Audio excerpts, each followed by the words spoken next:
기도하고 시작하겠습니다.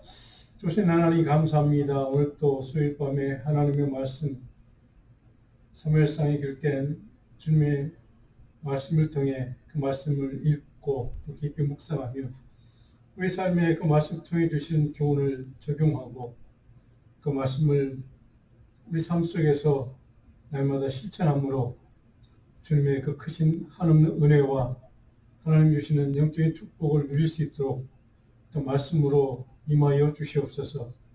우리 같이 나누는 이 말씀이 우리의 삶을 살찌는 말씀이 되게 하시고 우리 영혼을 살리는 능력의 말씀으로 우리 마음속 깊은 곳에 새겨질 수 있도록 도와주시옵소서. 말씀을 읽을 때마다 묵상할 때마다 성령의 권능으로 함께 해주시고 우리의 신앙생활이 날마다 하나님 보시기에 더 성숙해지고 깊어지고 더 성장할 수 있는 믿음의 사람으로 살아갈 수 있도록 도와주시옵소서. 감사하고 예수님의 기도입니다. 자, 우리가 지금 이제 사무엘상 말씀을 계속 공부하고 있습니다. 지난주에 제가 요절 말씀드렸던 것, 우리 예레미야 24장 7절 말씀 먼저 읽고 오늘 본문으로 들어가겠습니다. 내가 여호와인 줄 아는 마음을 그들에게 주어서 그들이 전심으로 내게 돌아오게 하리니 그들은 내 백성이 되겠고 나는 그들의 하나님이 되리라. 아멘. 자, 오늘은 사무엘상 16장과 17장 말씀을 같이 이제 보게 될 텐데요. 오늘 말씀의 전체 주제는 중심을 보시는 하나님을 의지하라, 이런 주제로 말씀을 같이 살펴보려고 합니다. 자, 오늘 16장과 17장 말씀 먼저 본문을 배운 뒤 제가 좀 간략하게 설명하자면 본문 말씀을 좀 먼저 읽는 것이 중요합니다. 본문에 어떤 내용들이 기록되어 있는지, 어떤 사실들이 기록되어 있는지, 또 그것을 바탕으로 해서 우리가 본문을 이해하고 또 읽고 이렇게 하면서, 자, 제가 이번 설교 노트에 오늘 몇 가지 우리가 같이 보게 될 텐데, 이런 내용은 어떤 영적인 신학적인 의미가 있고 어떤 가치가 있는지, 어떤 교훈이 있는지를 제가 제 나름의 해석을 여러분과 같이 나누는 또 그런 해석의 내용을 여러분 설교 노트에 다 적어 드렸습니다. 그리고 난 다음에 마지막으로 여러분들이 말씀을 다시 한번 또 읽고 또 깊이 묵상하면서 곱씹으면서 이 말씀을 여러분 우리 신앙생활에 적용하는 단계, 그는 여러분 각자의 몫입니다. 그래서 여러분들이 이 말씀을 주시는 우리가 교훈을 깨닫고 그 교훈을 우리 신앙생활에 어떻게 적용할 수 있을까, 어떻게 적용하며 신앙생활에 성장하고 또 영적으로 성숙해질까 하는 것은 여러분들이 각자 개인적인 삶에서 실천하면서 또 이렇게 이루어가는 그런 단계가 우리가 지금 성경을 공부하는 단계입니다. 그래서 본문 사실을 먼저 읽고 그 사실에 대한 해석이 있고 그 다음에 우리 삶에서 적용하는 단계, 이 단계, 이 세 가지 단계를 늘 기억하시면서 우리 성경 말씀을 읽고 저와 함께 같이 공부하고 또 적용하는 그런 단계로 여러분들이 성경을 늘 훈련해 주시면 고맙겠습니다. 자, 16장을 먼저 살펴보면 다윗이 이제 등장합니다. 본격적으로 이제 다윗이라는 인물이 이제 역사의 주인공으로 등장하는 이야기가 16장에 기록되어 있습니다. 16장 1절로 13절을 보면 기름 부음 받는 다윗의 이야기가 이제 기록되어 있습니다. 16장 1절을 보니까 여호와께서 내가 이미 사울을 버렸다. 내가 너를 베들레헴 사람 이새에게로 보내리니는 내가 그의 아들 중에서 한 왕을 보았다. 이제 다윗을 선택하는 과정이 상세하게 기록되어 있는 것을 우리가 보게 됩니다. 이제 사무엘이 이제 하나님 말씀에 따라 이새의 집에 가서 아들들을 쭉 한 명씩 이제 선을 보는 거죠. 6절에 보면 16장 6절에 사무엘이 엘리압을 보고 첫 번째 이제 엘리압 아들을 보고 마음에 이르기를 여호와의 기름 부으실 자가 과연 주님 앞에 있도다. 첫 번째 다른 아이들은 보지도 않고 이 아이만 보고 너무 마음이 흡족했던 것 같습니다. 그래서 사무엘이 하나님이 기름 붓기 위해서 나를 여기까지 보내고 선택하신 인물이 바로 이 아이구나 라고 생각했던 것 같습니다. 아마 인물도 잘 생겼겠죠. 키도 물론 컸을 것입니다. 누가 보기에도 외적인 조건은 너무나도 최상의 조건을 갖춘 인물이었던 것 같습니다. 사무엘은 그것을 보고 그냥 한마디로 하면 그냥 아마 이 엘리압이라는 인물에 대해서 그냥 홀딱 반항 그런 상황인 것 같습니다. 외적인 조건에 근거한 판단인 것을 우리는 여기서 보게 됩니다. 뭐 말을 걸어보거나 뭐 그의 생각을 좀 들어보거나 인터뷰하는 것처럼 가정도 없이 외적인 조건만 보고 인물 모습만 보고 이렇게 판단을 했다는 것이죠. 그 생각 바로 다음에 7절에 보면 하나님이 사무엘을 이렇게 꾸짖습니다. 그의 용모와 키를 보지 말라. 사무엘이 지금 무엇을 근거로 판단했는지를 정확하게 하나님이 아시고 지적하고 있는 내용입니다. 내가 보는 것은 너와는 달리 사람과 같지 아니하다. 너 생각과 내 판단과 같지 않다. 사람은 외모를 보지만 나 여호와는 중심을 보느니라. 우리가 잘 아는 말씀, 익히 익숙한 말씀이죠. 이렇게 하나님이 사무엘을 꾸짖는 이야기가 7절에 기록됐습니다. 한마디로 너는 사람은 그렇게 외적인 모양과 조건을 가지고 판단하지만 나는 그 중심, 하나님의 관심과 하나님의 관점이 어디에 있는가를 우리에게 정확하게 알려주는, 사람을 판단하는 기준이 하나님은 어떤 것인가를 정확하게 우리에게 알려주는 말씀이기도 합니다. 근데 아무래도 그 다 아들들을 일곱 아들 다 봤는데 마음에 하나님이 흡족하지 않았던 것 같습니다. 11절을 보니까 아직 막내가 남았다. 또 다른 아들 없니? 라고 사무엘이 물었더니 이새가 아직 막내 하나가 남았는데 아마도 이 아이들은 그 자리에 부르지 않았다는 것이죠. 왜 그랬을까요? 아마도 추측컨대 나이가 아직 어리니까 아마 열외시킨 거죠. 이 막내 아들은 다윗은 절대 기름 부음 받을 자격이 없어 라고 생각을 했다는 것이죠. 인간적인 판단과 조건으로 아버지 이새도 그렇게 다윗을 배척해 놓은 상태라는 것을 알 수 있습니다. 근데 그 순간 그 어린 다윗은 양을 지키고 있다라고 11절은 우리에게 증언해 주고 있습니다. 그 순간 그 어린 소년이지만 다윗은 아버지의 말씀에 따라 양을 형들 대신 양을 지키고 돌보고 있는 그런 상황, 다윗의 신실성, 성실성, 다윗의 성품을 우리는 여기서 볼 수가 있습니다. 자, 다윗이 이제 불려왔죠. 12절에 보니까 이가 그리 하나님이 사무엘에게 말씀합니다. 바로 내가 찾던 아이는 이 아이야. 이 아이에게 기름을 붓기를 원하는 아이야. 라고 하는 것을 말씀을 해주고 있습니다. 기름을 부었더니 13절에 다윗이 여호와의 영이 크게 감동했다. 하나님이 원하시는 인물이었다는 것을 우리는 여기서 알게 됩니다. 자, 그렇다면 16장 14절로 23절 마지막 절까지 무슨 내용이 있는가? 그런 어린 시절의 다윗은 어떤 사람이었는가? 어떤 성품을 가진 인물이었는가를 잘 보여주는 이야기 14절부터 마지막 23절까지 기록되어 있습니다. 사울왕을 충성과 신실함으로 섬겼던 다윗의 어린 시절의 모습을 우리는 발견할 수 있습니다. 자, 14절을 보면 이렇게 시작이 됩니다. 여호와의 영이 사울에게서 떠나고 버림당했다는 뜻입니다. 여호와께서 악령이 그를 번뇌하게 했다.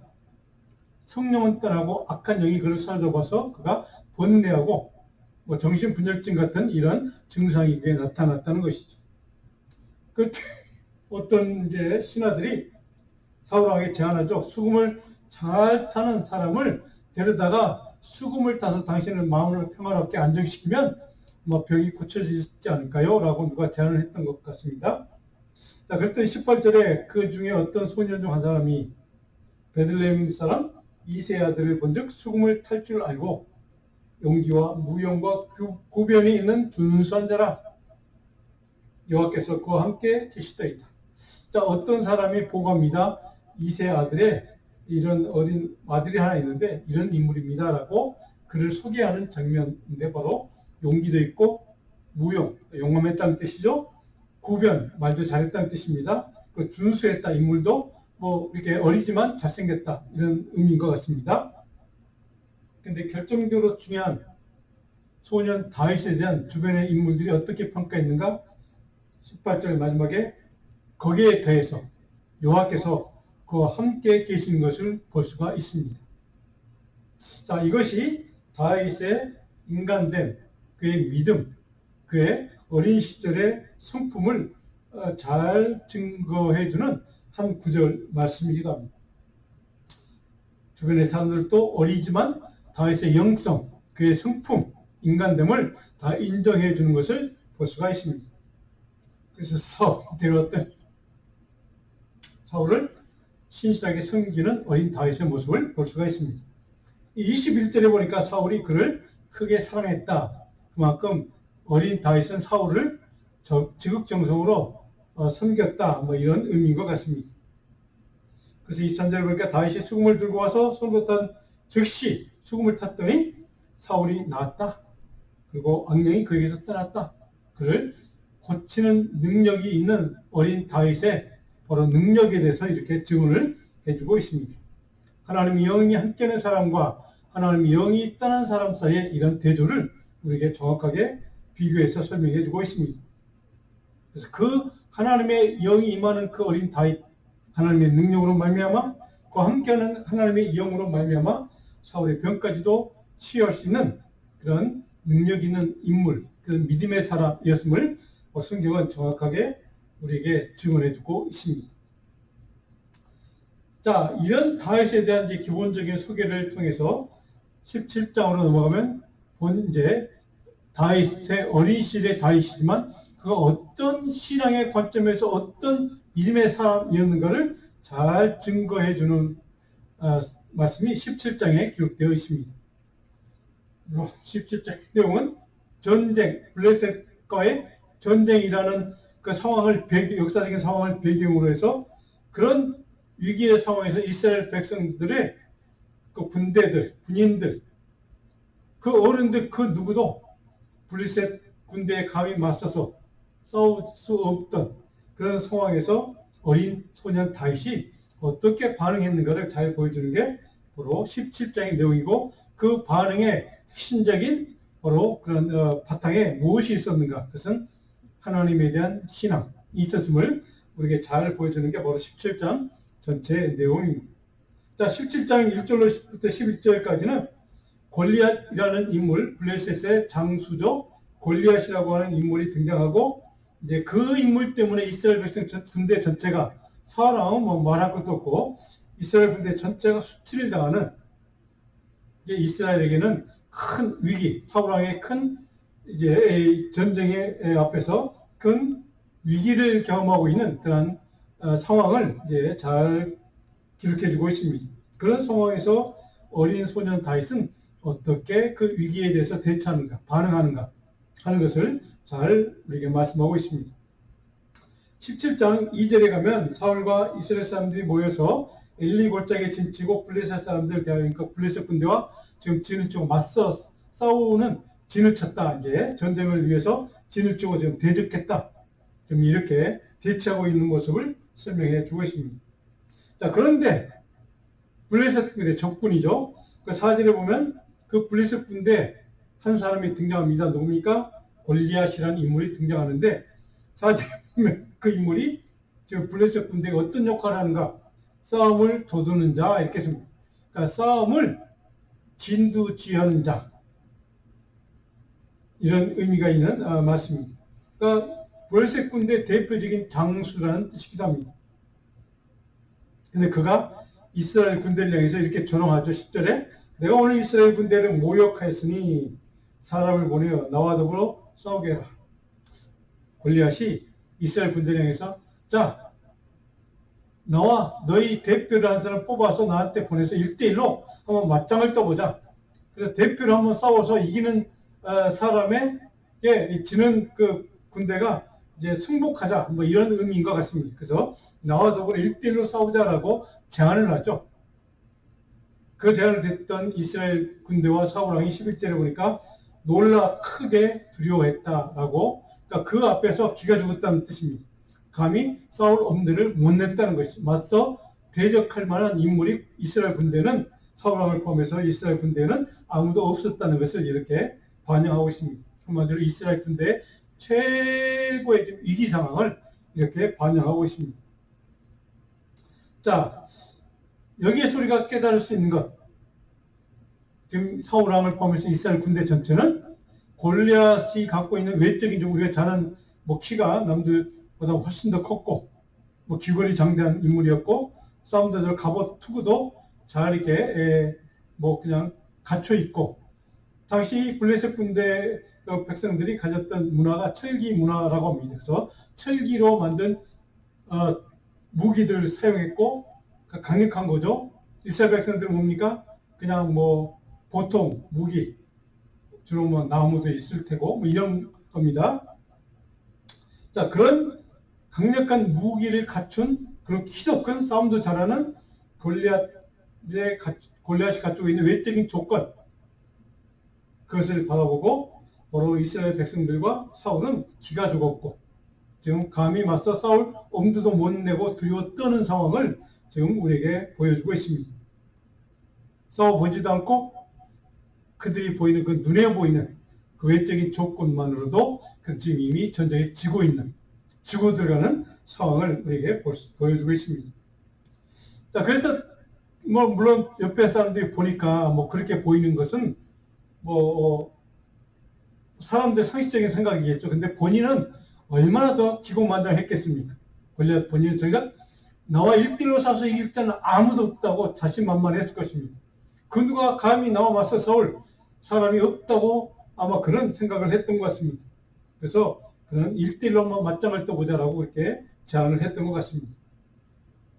골리앗의 문제, 사울왕과 이스라엘 군대의 문제, 모든 인간의 문제는 바로 여기에 있습니다. 눈에 보이는 조건, 그가 갖고 있는 어떤 외적인 그런 상황들, 이런 조건들을 의지하고 신뢰하는 우리 인간의 모습을 우리 여기서 발견하게 됩니다. 우리 눈에 보기에 좋은 것을 선호하고 선택하는 실수를, 사울왕과 이스라엘 백성들이 했던 그 실수를 동일하게 골리앗과 블레셋 백성들도 군대도 좀 범하고 있는, 다른 말 모든 인간들이 이런 실수와 실패를 경험할 수 있다는 사실을 우리는 이들을 통해서 배우게 됩니다. 우리 자신의 문제라는 사실을 이 사건을 통해 우리는 깨닫게 됩니다. 자, 17장 12절 4절에 보면 이제 사울 왕과 다윗이 실제적으로 만나는 사건이 이제 쭉 설명되어 있습니다. 그리고 그 사건들 통해서 그 이스라엘 백성들의 군대가 처한 위기 상황 가운데서 다윗은 어떤 신앙의 모습을 보여주는지를 우리에게 잘 가르쳐주는 말씀이 12절부터 쭉 설명되어 있습니다. 자, 그렇다면 12절부터 쭉 보시면 블레셋과의 전쟁에 간 다윗이, 어린 소년 다윗이 군인은 아직 아니었습니다. 그냥 어렸기 때문에 전쟁에 참여하지 못하고 바로 이제 전쟁에 우리가 본문에 보면 아버지가 이제 어린 다윗을 음식을 싸서 전쟁에 참여한 새 아들을 위해서 이제 갖다 주고 안부도 묻고 이렇게 동태를 살피고라고 보냈던 것 같습니다. 자, 그런 이스라엘 군대가 처한 위기를 어린 소년이 거기서 목격하고 경험을 하게 됩니다.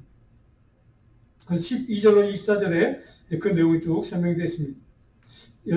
8 가운데 3명의 아들이 지금 전쟁에 참여를 했음을 13절은 우리에게 설명해 주고 있습니다.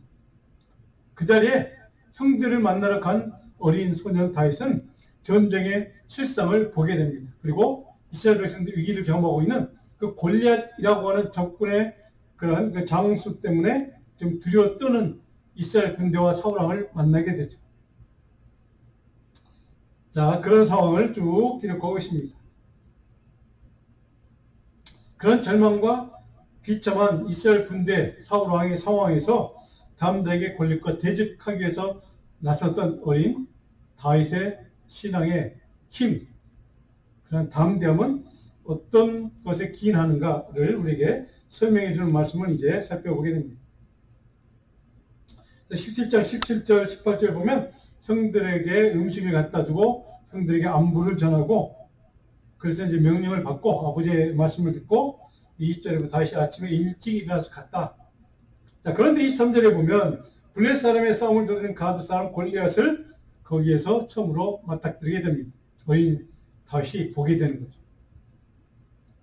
자, 근데 24절을 보니까 그 골리앗을 바라보는 이스라엘 군대와 사울왕의 모습이 어떤 모습이었는가?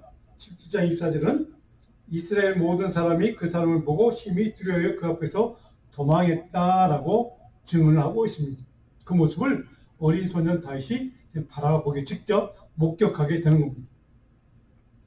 자, 골리앗으로 인해서 이스라엘 군대가 좀 처한 위기 상황을, 절망 상황을 직접 목격했던 다윗은 어떻게 그 위기에 반응하는가, 골리앗이 어떤 시각으로 그를 바라보고 어떻게 반응하는가를 26절로부터 39절까지는 우리에게 자세하게 설명해 줍니다. 26절을 보니까 이렇게 기록됐습니다. 그 다윗이 말하여 이 할례받지 않은 블레셋 사람이 누구이기에 살아계시는 하나님의 군대를 모욕하겠느냐. 자, 사울왕 이스라엘 군대 전체는 지금 다 그 앞에서 기가 죽어서 도망치는 상황. 그런데 어린 소년 다윗은 바로 그 상황에서 두려워하지 않고 골리앗을 보면서도 그와 맞닥뜨렸으면서도 기죽지 않고 살아계신 하나님의 군대를 감히 모욕하는 저 골리앗이 어떤 존재냐? 별 볼 일 없는 존재라고 그는 그렇게 지금 그를 향해서 이렇게 지금 생각하고 있다는 것을 우리에게 증거해 주고 있습니다. 하나님을 신뢰하고 하나님의 능력을 의지하는 다윗의 견고한 신앙과 삶의 근원적인 힘, 그것이 무엇인가를 32절에 33절에 이렇게 증언해 주고 있습니다. 32절을 보면 다윗이 사울에게 말하되 그로 말미암아 사람이 낙담하지 말 것이다. 어린 소년 다윗은 사울 왕을 오히려 위로합니다. 그렇죠? 이 사람이 낙담하지 말 것이다. 자, 그 사람으로 말미암아 골리앗으로 말미암아 우리가 낙담할 필요가 없다는 것이죠. 이유는 33절에 보니까 다윗의 그 말을 듣고 사울이 임금에 있던 사울을 이렇게 반응합니다. 다윗에게 이르되 내가 가서 저 블레셋 사람과 싸울 수 없으리니 너는 소년이요 그는 어려서부터 용사입니다. 여전히 이 순간까지도 사울 왕은 외적인 조건만으로 골리앗과 다윗이 결코 싸움의 대상이 되지 않는다는 사실을, 결코 다윗은 골리앗을 이길 수 없다는 사실을, 그 생각을, 자신의 생각을, 판단을 이렇게 지금 설명해 주고 있습니다. 다윗과 사울은 정반대된 관점으로 골리앗을, 이 위기 상황을 바라보고 있음을 우리에게 설명해 주는 말씀이기도 합니다. 다윗과 사울의 영적인 시각, 관점의 현주소, 차이점이 무엇인가를 정확하게 우리에게 가르쳐주는 말씀이기도 합니다. 여전히 인간적인 외모와 외적인 조건만으로 판단하고 평가하고 결정하는 사울의 시각, 여전히 자신의 영적인 문제가 무엇인지를 깨닫지 못하는 사울의 영적인 무지, 영적인 무감각 상태를 반영하고 있는 말씀이기도 합니다. 그 반면에 소년 다윗은 어떻게 이 위기 상황을, 절망적인 상황을 바라보고 반응하는가. 36절을 보니까 바로 이렇게 우리에게 증언하고 있습니다. 살아계시는 하나님의 군대를 모욕한 블레셋 사람이 37절에 또 다윗이 이르되 여호와께서 나를 사자의 발톱과 곰의 발톱에서 건져내셨은즉 나를 이 블레셋 사람의 손에서도 건져내시리이다. 어린 소년 다윗은 자기 양떼를 돌볼 때 자기가 만났던 사자들,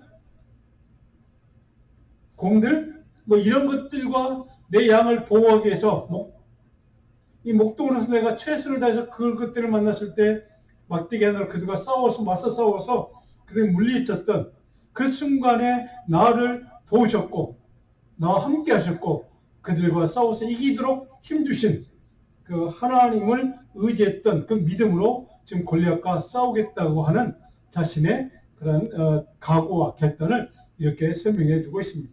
그 4절에 보니까 손에 막대기를 들고 자른 것처럼 몇 건 돌 5을 차서 들고 손에 물매를 가지고 블레셋 사람에게 골리앗에게 담대히 나갔다라고 4절에 말씀하고 있습니다. 어린 다윗이지만 자기가 싸웠던 그 경험, 그 순간에 자기가 싸워서 그걸 이겼다는 그 사건 자체가 중요한 것이 아니라 그런 순간에 위기 상황에, 절망 상황에 하나님이 나를 그와 싸워서 이기도록, 사자와 우리 곰을 싸워서 이기도록 도우시는 그 하나님의 도우심의 은혜와 하나님의 그 역사심과 하나님의 뜻과 하나님의 섭리를 의지함으로 그것을 감당해냈던, 이겨냈던 자신의 신앙의 근원에 대해서 이렇게 다윗은 설명해주고 있다는 것이죠.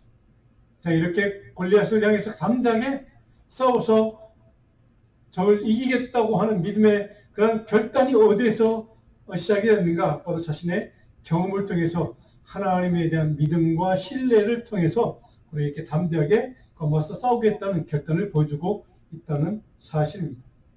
그에게는 체험적인 신앙이 있었다는 뜻이기도 합니다. 자, 바로 이러한 믿음의 고백을 통해서 우리는 바로 몇 가지 영적인 교훈에 좀 이 말씀을 좀 해석하는 몇 가지 주제를 좀 생각을 해보려고 합니다. 우리 스크린을 보시면 제가 몇 가지 적어놨는데 설교 노트에도 다 있습니다. 한번 읽어볼까요? 살아 역사하시는 하나님의 능력을 신뢰하고 의지하는 다윗을 볼 수 있습니다.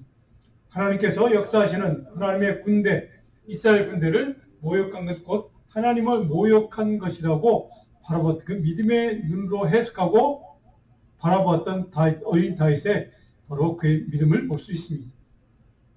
물맷돌과 돌 펼매질 현장에 함께 하시고 도와주셨던 하나님에 대한 무한 신뢰한 다윗이 적과의 싸움에서도 하나님께서 그 어떤 위기, 어떤 위험에서도 자신을 지켜주시고 보호하시고 도우실 것을 확신했던 어린 소년 다윗의 그 믿음의 기초를 우리는 배울 수 있습니다. 자, 인간적인 관점에서 자기 생명을 지키고 보호해줄 것으로 믿고 의지할 수 있는 모든 무기들, 장비들을 벗어 던져버리고 자신의 삶의 자리에 함께 하시고 지키고 보호하시는 능력의 하나님에 대한 신뢰, 의지함으로 담대하게 골리앗과의 1대1 대결에 기꺼이 나아가는 다윗의 믿음을 우리는 여기서 배우게 됩니다. 바로 이것이 우리가 이 다윗을 통해 깨닫는 지혜입니다. 우리 마지막 읽어볼까요? 다윗이 그 결정적 전투에 나아가기 위해 선택한 무기는 자신이 신뢰하고 의지하는 만군의 여호와 하나님의 동행하심과 하나님의 도우심 뿐임을 확신했던 다윗의 견고한 믿음을 들고 골리앗과의 대결이 담대하게 그 대결 앞에 나갔던 그 싸움에 나갔던 다윗의 영성을 우리 여기서 깨닫게 됩니다. 다시 한번 읽어볼까요? 마지막 있습니까? 자, 그러면 이제 세 번째로 41절부터 54절 17장 마지막 단락입니다. 다윗이 골리앗을 이제 어떻게 이겼는지 역사의 주인공으로 등장하는 어린 소년 다윗의 모습을 우리는 보게 됩니다. 자, 블레셋 사람이 41절입니다. 블레셋 사람이 방패된 사람을 앞세우고 다윗에게로 나갑니다. 자, 골리앗은 자기가 동원할 수 있는, 가지고 있는 최대의 싸움의 무기들, 장점들을 모든 걸 다 동원한 상태입니다. 그것들을 의지하고 그것들 때문에 자기는 질 수 없다라고 하는 생각을 들고 좀 어린 소년 다윗을 무시하고 교만한 마음으로 아마 다윗 앞에 섰던 것 같습니다. 자기가 싸움에서 결코 질 수 없도록 도와주는 외적인 도구들, 무기들, 강력한 그런 것들을 그는 믿고 좀 싸움에 임했다는 뜻이기도 합니다.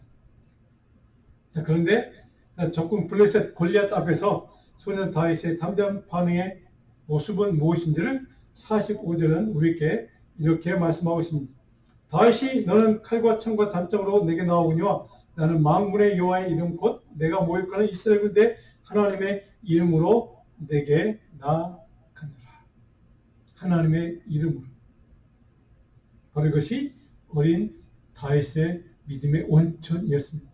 하나님의 이름, 하나님의 영광을 위해서 나는 그분이 주시는 믿음과 그분이 주시는 능력과 그분이 주시는 도움의 손길을 의지하고 신뢰하고 너와 맞서 싸우겠다라고 하는 소년 다윗의 간증, 고백, 믿음의 결단을 우리에게 말씀하고 있습니다. 여호와 하나님의 이름으로. 우리 크리스천들의 모든 신앙생활에 모든 우리가 하는 그 모든 것들, 뭐 그것이 큰일이든 잘 상관없이, 그것이 무엇이든 상관없이 바로 우리가 신앙의 이름, 예수 그리스도의 이름으로 하는 그 모든 것들은 다 하나님의 영광을 위해서 하는 일임을 우리는 여기서 배우고 깨닫게 됩니다.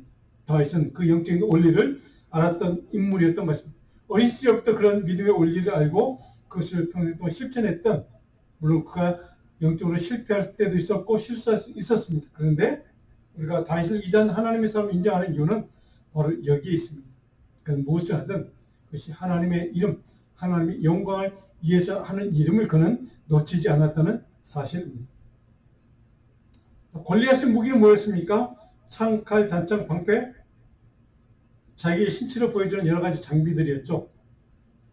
다윗의 무기는 물맷돌 5개, 그 돌리는 줄, 그것을 들고 가긴 했지만 하나님의 도우심의 능력을 믿고 의지했던 그 믿음, 바로 그것이 그가 의지했던 도구였습니다.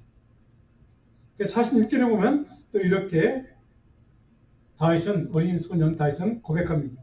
46절, 온 땅으로 이스라엘에게 하나님이 계신 줄 알게 하겠고, 내가 권력과 맞서 싸워서 이김으로 하나님의 영광을 이어뿐만 아니라 이 땅 모든 세상 사람들에게 하나님이 살아계심을, 하나님이 임재하심을 내가 증언하는 기회로 삼고 싶다는 소년 다윗의 그런 목적, 하나님의 영광을 위한 목적을 우리에게 가르쳐주고 있습니다.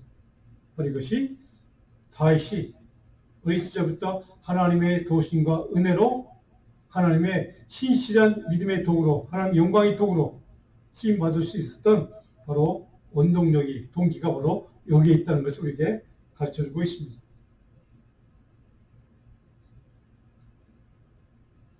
이미 우리가 살펴본 것처럼 다윗은 여호와 니시의 하나님의 도우심의 은혜를 그는 일찍 깨달았고, 그 은혜를만을 의지하고 살았고, 그 은혜로 바로 골리앗과의 전쟁의 자리에, 싸움의 자리, 1대1 대결의 자리에 그런 맞서서 싸울 결단으로 나아갔음을 보게 됩니다.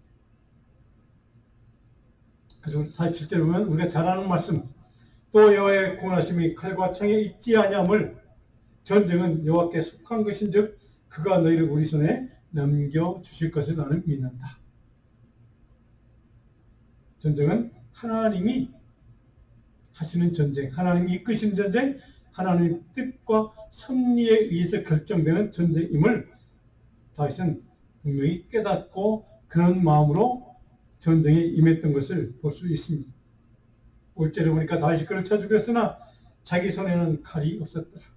그는 칼로 싸우지 않았다는 것이죠. 무기로 싸우지 않았다는 것입니다. 하나님이 도우심을 믿고 의지하고 전적인 신뢰함으로 하나님만을 믿고 싸웠다는 것을 여기서 다시 한번 증거해주고 있습니다. 우리 5절까지 우리가 깨닫는 교훈 몇 가지를 좀 정리해 보겠습니다. 자, 하나님의 거룩한 성전, 하나님의 전쟁이라는 뜻입니다. 영적 전쟁에서 싸울 무기는 하나님의 능력과 도우심뿐임을 고백하고 있습니다. 자, 전쟁은 하나님의 손, 하나님의 뜻, 하나님의 섭리에 따라 결정된다는 사실을, 하나님의 영적 전쟁인 것을 정확하게 다윗은 이해하고 알고 우리 가르쳐주고 있음을 볼 수가 있습니다. 그 다음 장 볼까요? 우리의 삶의 모든 싸움과 영적 전쟁 마찬가지로 원리가 적용되고 있습니다. 그 어떤 문제, 영적으로 싸우고 대면할 때, 그 어떤 문제를 만날 때는 모든 문제 해결책은 오직 하나님이 함께 하시고 하나님의 능력의 손길로 싸워주시는 것가에 바로 달려있다는 것을 다윗은 정확하게 우리에게 가르쳐주고 있습니다. 다윗과 골리앗의 싸움은 골리앗이 의지했던 각종 무기와 장비들과 다윗의 손에 들인 물맷돌과의 싸움이 아니라 블레셋 골리앗 군대가 의지했던 인간적인 시각에서 강력한 무기로 보이는 것들과 다윗이 믿고 의지했던 하나님과의 싸움이요, 하나님의 전쟁, 성전이었던 것을 우리는 여기서 깨닫게 됩니다. 우리 삶에 만나는 어떤 문제든 우리가 그렇게 다윗처럼 하나님을 의지하고 하나님의 도움의 손길을 신뢰하고 주님의 싸우는 것을 믿고 맡겨드리면 바로 다윗을 도우셨던 것은 능력의 손길, 도우심의 손길이 저와 여러분의 인생에도 그렇게 하나님이 역사하시고 도우시고 강한 능력으로 함께 하실 줄로 믿습니다. 바로 이 믿음으로 하나님 앞에 바로 모든 것을 맡기고 의지하고 그 어떤 우리 삶에 만나는 어려운 문제들을 담대히 싸워서 이길 수 있는 믿음의 삶을 살 수 있기를 간절히 축원하고 축복합니다. 자, 51절에 보니까 블레셋 사람들이 자기 용사의 죽음 보고 다 도망갔다. 24절에는 골리앗을 보고 이스라엘 백성들이 사울왕과 이스라엘 백성들이 다 도망갔다.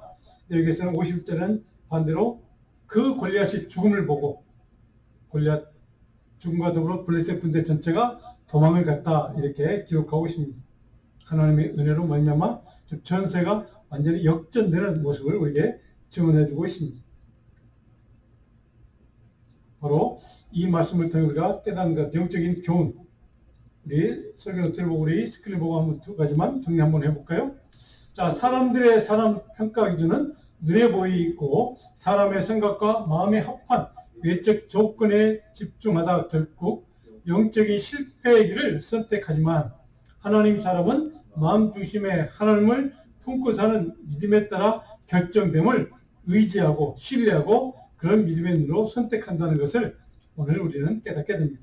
두 번째로 신실한 하나님의 사람은 삶에서 경험하는 모든 힘들고 고통스럽고 절망적인 문제들을 이기고 극복하는 유일한 길은 오직 신실하신 하나님의 뜻과 하나님의 섭리와 하나님의 도우심의 은혜를 의지하고 신뢰하는 믿음의 삶인 것을 바로 믿고 믿음의 삶으로 살아가는 것, 이것이 바로 우리가 살아가는 삶의 길이다 하는 것을 깨닫게 됩니다.